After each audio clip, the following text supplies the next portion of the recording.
Assalamualaikum warahmatullahi wabarakatuh. Di sini saya akan menyampaikan tentang analisis kebijakan dakwah. Namun, sebelum membahas tentang isi materi ini, perkenalkan dahulu.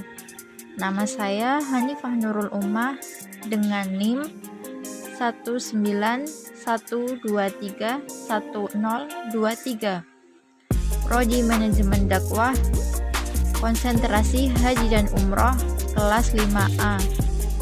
Mata kuliah Studi Kebijakan Dakwah. Selanjutnya, apa analisis kebijakan dakwah itu? Analisis kebijakan dakwah merupakan sebuah aktivitas yang dilakukan untuk mengenali masalah, mengembangkan solusi kebijakan yang telah disepakati oleh pihak terkait untuk dijadikan pedoman dalam pelaksanaan aktivitas dakwah. Kemudian, penerapan kebijakan tersebut dikaji apakah sudah sesuai dan mampu memecahkan atau mengatasi permasalahan yang ada atau belum. Apa saja yang dipelajari dalam analisis kebijakan dakwah? Yang dipelajari dalam analisis kebijakan dakwah diantaranya yaitu tahap-tahap analisis kebijakan dakwah. Dalam tahap-tahap analisis kebijakan dakwah, yang pertama yaitu perumusan masalah, memberikan informasi mengenai kondisi-kondisi yang menimbulkan masalah. 2. Peramalan atau forecasting, konsekuensi di masa mendatang dan diterapkannya alternatif kebijakan. 3. Rekomendasi kebijakan, merekomendasikan alternatif kebijakan yang memberikan manfaat paling tinggi. 4.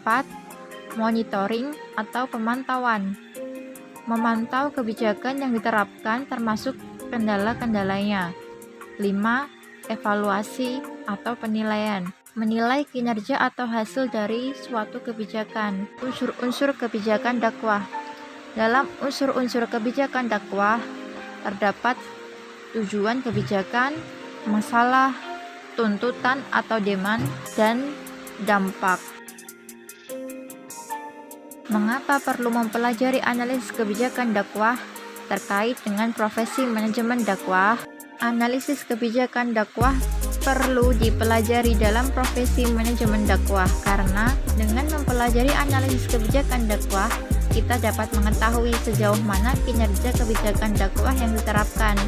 Selain itu, kita menjadi lebih tahu tentang bagaimana implementasi dan dampak dari kebijakan yang berlaku dalam lingkup dakwah. Apakah sudah sesuai dengan permasalahan yang ada atau nantinya akan menimbulkan permasalahan baru, sehingga kebijakan yang diterapkan tidak merugikan pihak manapun dan dapat menjadi tolak ukur dalam pembuatan kebijakan di masa yang akan datang. Maka dari itu, dalam profesi manajemen dakwah perlu mempelajarinya agar saat menjadi manajer dapat menentukan kebijakan yang tepat untuk diterapkan di perusahaan atau organisasi dakwah yang ada. Apa saja manfaat dari analisis kebijakan dakwah? Yang pertama yaitu menambah pengetahuan dan informasi secara mendalam tentang kebijakan yang berkaitan dengan masalah dakwah. 2. Dapat mengetahui apakah kebijakan dakwah yang dibuat dan berlaku di masyarakat sudah sesuai dengan permasalahan yang ada atau belum, sehingga kebijakan dapat mencapai tujuan pembuatannya. 3. Dapat mengetahui hasil dari penerapan kebijakan tersebut, apakah membawa dampak positif atau malah merugikan bagi masyarakat dan pihak-pihak yang terlibat dalam kebijakan tersebut. Contoh topik atau kasus kebijakan dakwah yang ada di Indonesia. Contohnya yaitu tentang penyelenggaraan sholat Jumat dan sholat jamaah untuk mencegah penularan COVID-19.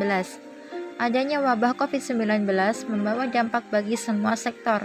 Hal ini juga berdampak pada penyelenggaraan ibadah khususnya bagi umat Islam. Maka dari itu, MUI mengeluarkan kebijakan berupa Fatwa MUI nomor 31 tahun 2020 mengenai penyelenggaraan sholat Jumat dan jamaah untuk mencegah penularan wabah COVID-19.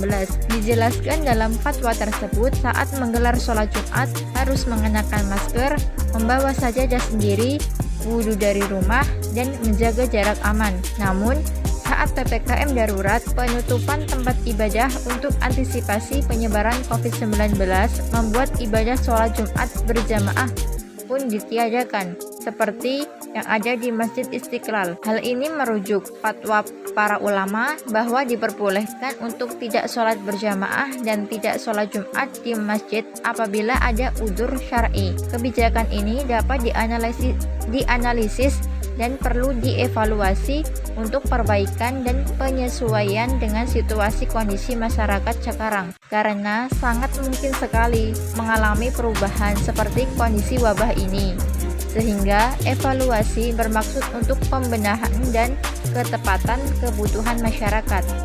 Terima kasih atas perhatiannya. Wassalamualaikum warahmatullahi wabarakatuh.